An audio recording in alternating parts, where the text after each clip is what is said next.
ऐसी लड़की थी जिसको देखकर लोग मुड़ मुड़ के देखते थे।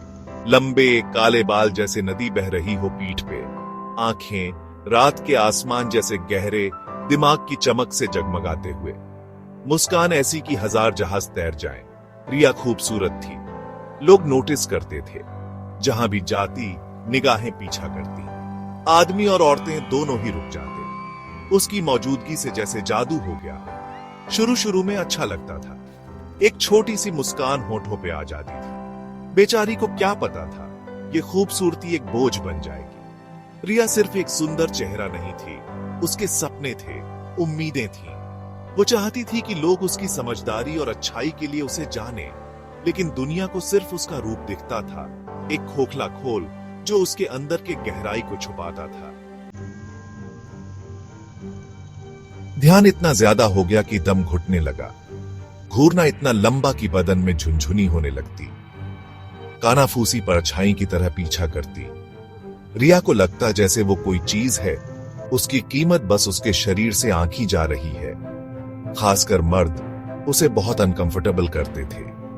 उनकी निगाहें भूखी शिकारी जैसी, प्यार से नहीं हवस से देखते थे। इससे वो कमजोर बेपर्दा महसूस करती। रिया को घर से निकलने से डर लगने लगा। दुनिया जो कभी उम्मीदों से भरी थी अब खतरनाक लगने लगी। वो अपने आप में सिमट गई, अपने घर की सुकून भरी जान पहचान में पनाह ढूंढती। किताबें उसकी साथी बन गई, उनके पन्ने बाहर की कठोर दुनिया से एक एस्केप देते। एक दिन कॉलेज से घर आते हुए कुछ लड़कों ने उसका रास्ता रोक लिया। वे उसके चारों ओर घूमने लगे, उनकी हंसी उसके कानों में गूंज रही थी। गंदी बातें गंदी भाषा से भरी, उसके दिल में कांच के टुकड़ों की तरह चुभ रही थी। रिया की आंखों में आंसू आ गए, लेकिन उसने उन्हें गिरने नहीं दिया। उसने अपना सिर ऊंचा रखा, उसकी ठोड़ी थोड़ी कांप रही थी। डर उसकी रगों में दौड़ रहा था, फिर भी अंदर एक बगावत की चिंगारी भड़क उठी। ये पहली बार नहीं था और न ही आखिरी बार होगा। छींटा कशी, गंदे इशारे और बिना मांगे की छेड़खानी आम बात हो गई थी। रिया का मन जो कभी खुश और बेफिक्र था, उनकी लगातार हैरासमेंट के बोझ तले दबने लगा।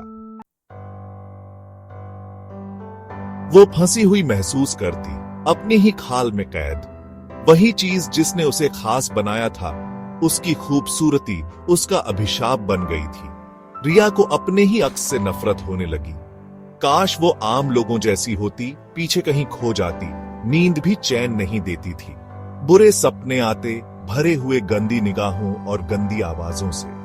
वो ठंडे पसीने में जागती, उसका दिल जोर जोर से धड़कता। उसके अनुभवों का दर्द उसके सबकॉन्शियस में समा गया था। सपनों में भी उसका पीछा नहीं छोड़ता था। रिया पूरी तरह अकेली महसूस करती, अपनी ही खूबसूरती से अलग थलग। दोस्त और परिवार भले ही उनकी नीयत अच्छी थी, उसकी निराशा की गहराई को नहीं समझ पाते थे। वो बस यही कहते, क्योंकि तुम इतनी सुंदर हो, या उनको इग्नोर करो। उनके शब्द जो दिलासा देने के लिए थे, उसके अकेलेपन को और बढ़ा देते थे। लेकिन रिया एक फाइटर थी। उसके नाजुक चेहरे के नीचे लोहे जैसी मजबूती थी। उसने दूसरों के कामों से खुद को डिफाइन होने से मना कर दिया। वो उन्हें खुद को तोड़ने नहीं देगी। रिया ने अपनी कहानी खुद लिखने का फैसला किया।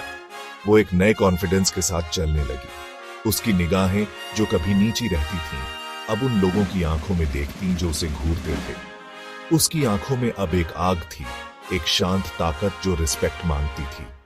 रिया ने सेल्फ डिफेंस क्लास ज्वाइन कर ली। खुद को बचाना सीखकर उसे मानसिक रूप से ताकत मिली। जो डर उसे खा रहा था वो कम होने लगा और उसकी जगह कंट्रोल और सेल्फ एश्योरेंस आने लगा।